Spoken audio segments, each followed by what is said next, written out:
Welcome to the Paranormal News Insider for Sunday, May 27th, 2018.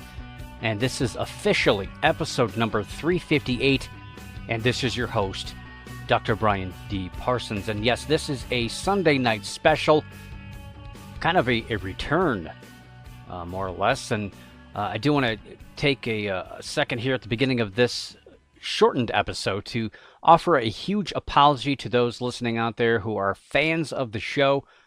Now, the last official Paranormal News Insider show was back on April 17th, and on April 20th, the network, WCJV Digital Broadcasting, where the show was based live on, they decided to immediately cease operations on the 20th.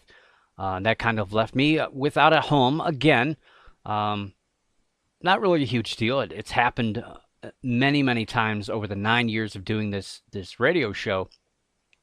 And while a lot of my fellow network hosts worked very quickly to find new homes, I opted to take a little bit of a break from doing the show, as it does take a lot of work to put these things together, and it's just a little bit of added extra stuff on top of all the other things you have to do on a day-to-day basis. But I've had a few gracious offers.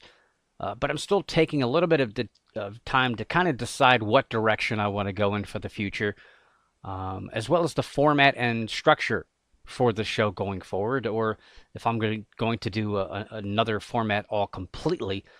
But I do sincerely apologize for not putting something out there to let everyone know, as I wasn't sure how long of a break I was going to take. I figured once I put something together, then I would make some kind of an announcement, or I would just jump right back in it. You wouldn't even know the difference. You wouldn't even know that I was gone for a week or so.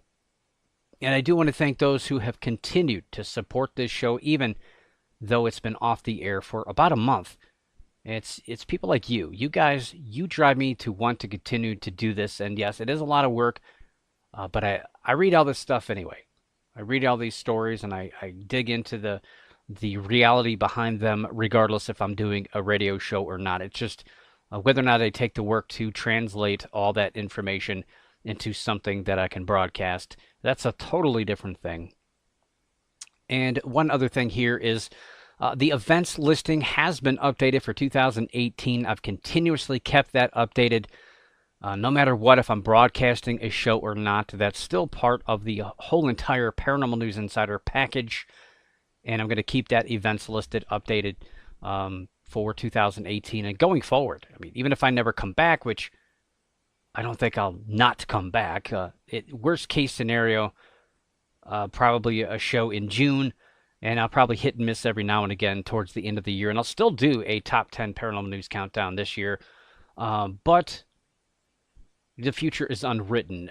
I may still jump onto a network. I've got plenty of time to do that. I'm not really going to rush and make any kind of judgment yet, but I'm kind of getting the itch to get behind the mic and get this show rolling. Anyway, now if I've missed your event and you have an event that you would like to have advertised on the website and potentially here on the show, you can let me know by emailing me at insider@paranewsinsider.com or going to paranewsinsider.com and clicking on the contact tab up there, the about/contact tab, and give me a shout through the email form there. And as for me, I'm not taking it completely easy here. June, don't really have anything scheduled for the month of June, but I do have at the end of July, I'll be at the Kecksburg UFO Festival in Kecksburg, Pennsylvania.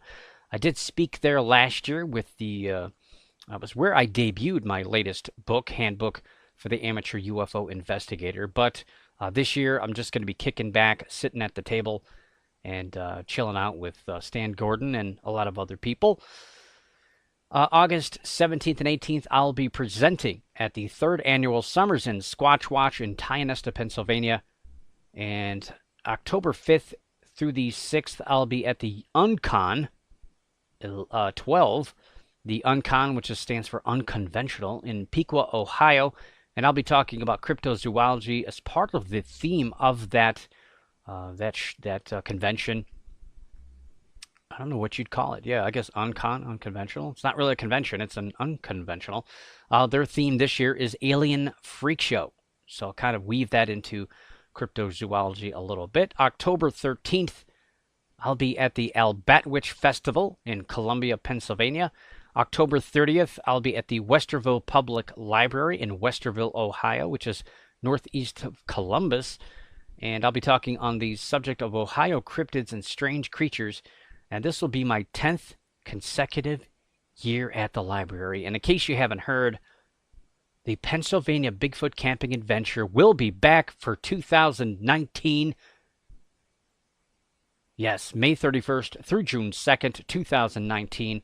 It's going to be a lot of fun, and you're going to miss out if you don't get tickets. Tickets go on sale on September 1st of 2018. You just got to go on Facebook and look up Pennsylvania Bigfoot Camping Adventure. And okay, yes, it will be intense. And I will be in a tent. Yeah. Anyway, let's jump into some news real quick here. We'll talk cryptid news out of the gate. And tonight is Sunday. And one of the reasons why I wanted to do a Sunday night show, I've kind of been putting this off for about a week. So I figured that it's down to the last day here. Well, the Animal Planet will celebrate Monster Week this week and is starting it off with a special 2-hour 100th episode of Finding Bigfoot. This episode also marks the end of the show. Yes, Finding Bigfoot has found the end of the trail, but will they find a Squatch? Well, you're going to have to tune in and find out tonight at 8 p.m. Eastern. But spoiler alert, I don't think they do. I don't think they do. But, tune in maybe. I don't know. Maybe they did something and didn't talk about it. The Monster Week lineup includes all new episodes from World's Scariest Animal Attacks, always a great show, Deadliest Place on Earth, River Monsters, and Expedition Unknown. And will also include the specials The Lost Kingdom of the Yeti on Monday night, Weird, True, and Freaky all night long at 10 p.m., or I should say all week long at 10 p.m., Monsters of the Abyss at 8 p.m. Eastern on Tuesday, and concludes with Fear Island next Sunday at 8 p.m. But be sure to check your local listings for all of that. And wow, it's coming to an end. Finding Bigfoot, it's over. And it's just like a lot of these ghost shows, Ghost Hunters, Ghost Adventures. I think Finding Bigfoot did bring a lot of people into the fold, into cryptozoology, at least into Bigfootology, and get people interested in these strange creatures that exist out here. And you can't fault them for that. Granted, some of the approach, methodology, beliefs, kind of out there. But again, they did a good job at bringing people into this field and getting the attention that it needs for young people to come in here and take over. A lot of these guys that have been around for a while, they're getting older. Unfortunately, a lot of guys passing away, and it's good to pass the torch and get the young people interested in this field. And unfortunately, television is a big focus for all of this stuff. But I do challenge you to get out there and read some books. Plenty of fantastic books out there, including my own, Handbook for the Amateur Cryptozoologist. But not just me. I mean, just plenty of authors out there that you can find books for. Different aspects of cryptozoology, and even read books on actual zoology. Read books on animals. Learn about their behavior, their what they do, how they leave sign, and also all the different types of things about animals. Just read as much as you can about animals and get involved. Get out there. Get out in the field. Don't just sit behind your computer. And it is kind of sad that yes, this show is going away, and Finding Bigfoot kind of lashed out on Twitter to the television show Mountain Monsters, which is it's a little out there, but again, it does bring people into the fold. Kids absolutely love these guys. Yes, the show is based completely and wholly entirely on fictitious creatures and folklore, urban legend, but then again, so is Finding Bigfoot. Hate to ruin it for you, but it's a little, obviously, Mountain Monsters is a little bit more outlandish than Finding Bigfoot. And, it depends on your take, though. To me, I've thrown just as many things at the TV for finding Bigfoot as I have mountain monsters. So that's a draw to me. But again, tune in tonight if you're listening to this podcast on May 27th, Sunday, May 27th. Then tonight is the night it's over. Finding Bigfoot has come to an end after 100 episodes. Yeah. And also encrypted news this week. And, I'm not going to go back for the last month. I'm just going to talk about some of the stories that are going on. And basically, if I were to be doing a normal show week to week here, stories in the last couple of days here, you've more than likely, if you're into cryptozoology, you're into the paranormal at all, you've more than likely seen this story.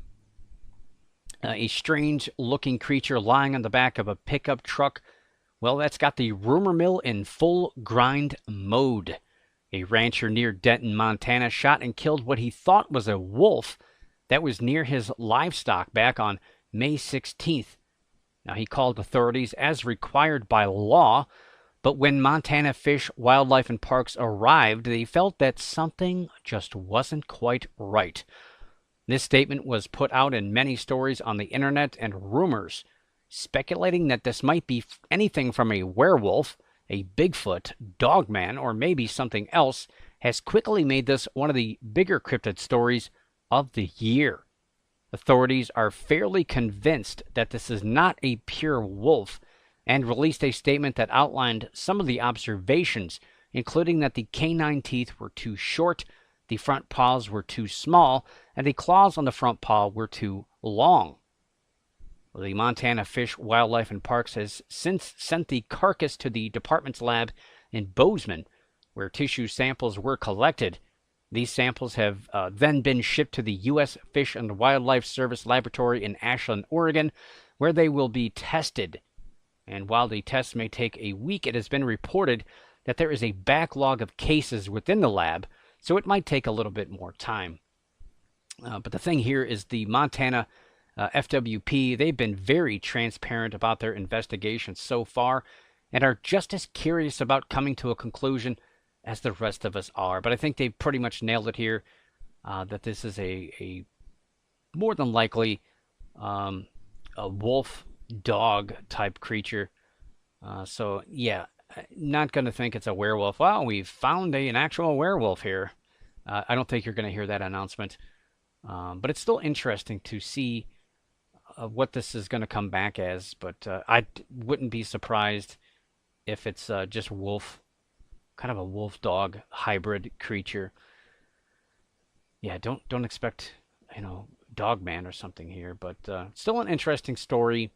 And we're going to have to wait a little bit, probably another 2 weeks or so. But I'm sure they'll make an announcement. But the sad thing here is, and this is one of the things I like to focus on here on the show, is the sad thing here is that when this report comes out, it probably won't be, well, obviously it won't be as big of a splash as the initial story, but it probably won't even really be carried by too many people, especially if the news comes out that it is a wolf-dog hybrid. No one's really going to care, but it's still an interesting story nonetheless, and I like closure. I like being able to bring these stories to a close and bring you the inside scoop on this. Well, some more, speaking of scoops, we've got a couple of stories here on the Loch Ness Monster. One includes a scoop. That was a little segue that kind of bobbled here because there's a different story ahead of that one. And this one has popped up in the last week, and this focuses on a new report of a Loch Ness Monster sighting, which included a video. You don't always get videos attached to these Loch Ness Monster sightings. Usually it's just a blurry picture of something 5 miles away. 8-year-old, and this is interesting to talk about here, an 8-year-old girl got this evidence. And last year there was a young boy that got evidence as well. It turned out to be the biggest Loch Ness Monster sighting of the year. So these go kids. This is what I'm talking about. Bring the youth in. Youth gone wild here. Well, 8-year-old Laria Anand spotted something strange in the water. She was out with her grandmother, Marie, and Marie had a cell phone, and she started taking a couple of pictures. But you know how these kids are. They know more about technology than these adults do. And so Laria, meanwhile, used her grandmother's phone to take some video where we can see some waves reflecting sunlight off of them.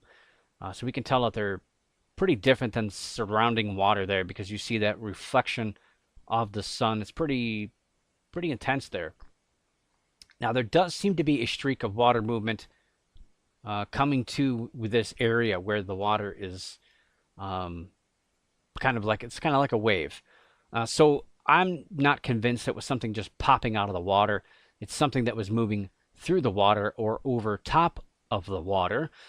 The two reported that there were no boats in the area. That's an interesting factoid, but you know, we don't have enough video or photo evidence to back that up. But if you've ever seen, Loch Ness is not usually inundated with boat traffic, so that's not really too far-fetched of a statement. But there's a lot of other things that work out there on Loch Ness. Now, Loch Ness is a long and thin area of water. So it is susceptible to waves being generated that are very similar like this by winds that whip across the water, and with the unique shape, again, of the loch. These waves are many times created. We've seen dozens of videos of this over the years, people knowing what they are to people claiming that it's the Loch Ness Monster, and you can tell it's really just wind. And there also could be the possibility of what's called a seiche, which is waves caused by wind, but the wind pushes the water, and the water pushes back from the other side. And it's similar to, I guess the best way to explain it is splashing water in a bathtub. So if you splash water to one side of a bathtub, it hits the wall and it comes back, and it, can form waves in it. And especially when you have, again, the unique makeup of Loch Ness with being long and thin, strange things happen on that surface that you're not used to seeing on other bodies of water. Now, it could also be a school of fish, or maybe even another marine animal. But could it be Nessie? Well, probably not. But again, with this shaky video, we're not certain as to what caused it at all. We have no idea. So it's just that it's a mystery, unless we can find more corroborating evidence to come to a conclusion. It could be anything you want it to be, really. And, I mentioned Scoop about Loch Ness. Well, here's where Scoop comes in. And you've probably seen this story as well. The DNA test you might have heard about supposedly happening, or it is going to be happening in Loch Ness, which is going to be looking for Nessie, right? Well, if you've listened to the show, the Paranormal News Insider, over the last few months, I have been talking about this story. I talked about it actually, I think as long ago as last year. I mentioned this was going to happen. Now, this DNA test isn't necessarily looking for the Loch Ness Monster, but to track the diversity of organisms that exist in the loch for analysis. Researchers are actually doubtful that an unknown creature will turn up in the search, though DNA could point to other invasive species or even new types of other known creatures. Their research will be conducted through combining, basically looking through water samples, so scooping up some water and looking through it and breaking down all the debris that's floating in these little things of water. So much DNA floating around, even just a couple of ounces of water. It's amazing how much stuff is in there. Skin, scales, feathers, fur, feces, urine. Hey, don't drink the water. I'm just telling you. Just about anything associated with an animal moving or interacting through the water, you're going to find, even in a small sample like this. But they're probably going to take a lot of samples at various depths of the water and kind of looking for what's going to be in there. And I don't know how long that's going to take. I would imagine that could probably take a few weeks to a few months to really dig through that much DNA information and to sort it all out and to,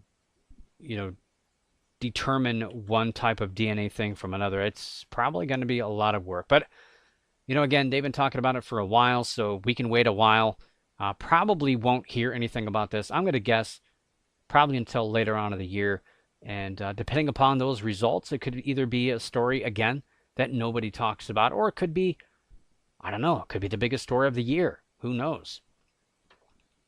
And that's your cryptid news for this week. Again, I'm not going to go all the way back to the end of April or anything like that. Not that anything major has happened. And UFO news, speaking of April, I do have the MUFON, or Mutual UFO Network, sighting statistics for the month of April. And I'll go through these here. And looking at the month of March, so going back a couple of months, March there were 640 total worldwide sightings, with 446 reported in the United States. Now, this was a promising total, and I was confident that these sightings numbers would increase going into April, but this wasn't the case. For the month of April, MUFON reported 546 worldwide reports, with 363 coming from the United States. Really not what we expected. I should say I expected. My prediction for the month of April was 661 total reports, with 471 from the United States. I was not even close. Not even close. Well over 100 off on both sections. Again, 546 total and 363 from the United States. It really took a dip. And that's basically unprecedented. Generally, it really goes up from March to April, but that's not the case this year. Then it makes you wonder what's going to happen moving forward with these statistics. And what's interesting is that these numbers are actually very close to the February 2018 numbers, from where it was 548 total and 362 U.S. sightings. Pretty darn close. Again, April, United States had 363 sightings, so only one above February, and 546 total, which is, wow, weird. 2 under the total from February. Kind of strange stuff here. Canada was next with 66 sightings. The United Kingdom followed with 34. Australia turned in 13. India and France turned in 8 reports each, and Venezuela and Spain turned in 5 reports each. 26 other countries turned in 4 or less reports, with 17 turning in 1 report each. In almost an upset of the states, generally California always leads, but Texas tied California last month, the month of April, in sighting statistics. They both had 29 reports, which is actually very, very low. And again, generally, California leads the sighting numbers, which obviously should make sense because they lead the United States in population. So that should all fall in line. Michigan was all alone in third with 22. Florida and Georgia had 21 reports each. New York turned in 20.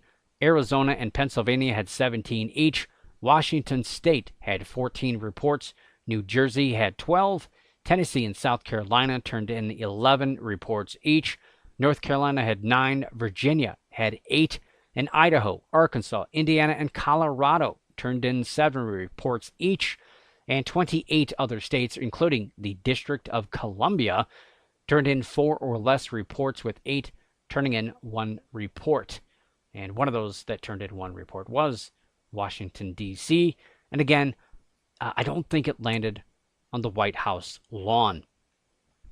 And I like to do a little bit of a breakdown even beyond that. Now, MUFON used to do this as part of their sighting statistics, but they don't do it anymore because it's generally pretty much insignificant when you really break it down. But I think it's neat to look at state by state and kind of look at the per capita. So I do a per capita breakdown, which is essentially sightings per 100,000 people, and it's generally in a percentage, or it's it's less than 1, so it's a fraction. And looking at April 2018, the United States as a whole, the per capita was 0.117, and that's based on the 363 reports. Then you basically divide that by the population and multiply it by 100,000, and that's your number, 1.117. So California, which is ranked number 1 in state population, only turned in a measly 0.08, so well below the per capita range or limit there. 0.117 is the average. So California below average with 29, tying Texas. And you look at Texas, they're number 2 in population, and they had a 0.104, so pretty close to the average, again with their 29 reports. Now Michigan finished with 22 reports, and they're number 10 in population. So I was wondering how they would fit into all this. Well, a 0.221, so that's pretty good, obviously compared to California and Texas per capita. So regardless, they had less sightings. Their per capita was much higher. And then we have Arizona, the 14th most populous state in the United States. Finished, they only had 17 sightings, but a per capita of 0.245. Then we go to Tennessee, number 16 in state population, had a 0.165 with 11 sightings. South Carolina, the 22nd state in population, had a 0.222 and 11 sightings with that. South Dakota, rather, the 46th most populous state, had a 0.347, but they only had 3 sightings. Yeah. Maine, the state of Maine had, they're number 42 in population. They had a 0.451, the biggest number I could find. But again, they only had 6 sightings. That's still actually pretty good for them. That's probably the most that I've seen for the state of Maine in a while. Looks like going back to November of 2017, Maine had 9 sightings, and they finished with a 0.676 back then. So that was pretty huge. So you see what just a couple of sightings can do to that per capita, and that's why it's kind of statistically, I don't want to say meaningless, but it's very difficult to really determine, how big that, or how big of a significance that really is, because we're just looking at cases that are turned in the month. So if something major happened in April, maybe it didn't get turned in until May. And some of the cases that were turned in back in April, well, they might have happened 5 years ago. They might have happened 20 years ago. They could have happened back in March. So it's really hard to, it's just really not science. So it's really hard to get any kind of determination from this. It's more or less just statistics for fun. There's really no major correlation you can draw from any of this stuff. It's more or less just using this as a guide to dig in deeper into the case management system for MUFON to see if there's something significant going on. But realistically, this is just basically for your entertainment and just to kind of see how the states rack up against each other month to month with these sighting reports. And you know what? It's hard to pick a winner this month. I mean, the state of Maine, they had the highest per capita with nearly 1 in every 200,000 people reporting a UFO. That sounds exciting. But again, it was only 6 sightings. And Michigan probably gets the nod with 22 sightings with a 0.221. Although Arizona, 17 sightings and a 0.245 per capita is a good challenge as well. And you know what? I think I'm going to go with Arizona. So Arizona for the win. Again, 0.245 for them, 17 sightings. They're my winner for this month. And they won. They did win last month with a 0.346 with 24 sightings. So a little bit of a dip there. But yeah, it's this whole entire month of April, very not overwhelming. It's kind of a shock to see it dip down so far. But who knows? Who knows what's going on? And my prediction for the month of May, we were almost through it, but I swear I didn't count. I don't know where they're at. Guessing here, the month of May is going to be 611 total sightings with 385 for the United States. So hopefully I'm not too high with this one, but it's been kind of an up and down thing. It's very hard to predict these numbers. You'd think that they would have been much higher this month, but alas, they're not. Big thanks to UFO researcher and investigator Audrey Hamilton for this month's sighting statistics. And that pretty much wraps it up. I don't have any other stories going on right now, but keep your eyes peeled on the Paranews Insider Facebook site. Yes, Paranews Insider, just like the website. And you can also follow along with Twitter at Paranews Insider.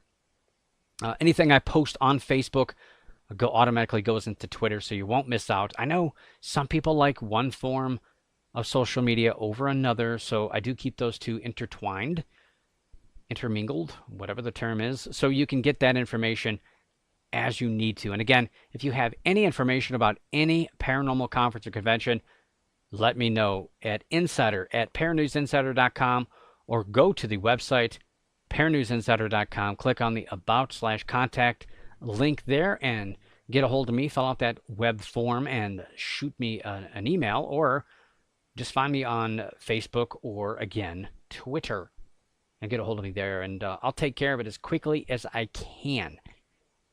And again, hold tight. We'll see what the future brings about bringing you this show on a week-to-week basis once again.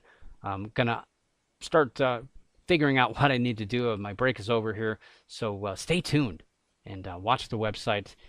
And also keep your eyes in the skies, you know, as I always say, week to week. Your ears in the woods, the hair standing on the back of your neck, and always keep your mind slightly ajar. Never give up the chase, and above all else, don't stop believing. For the Paranormal News Insider, this is Dr. Brian D. Parsons reporting.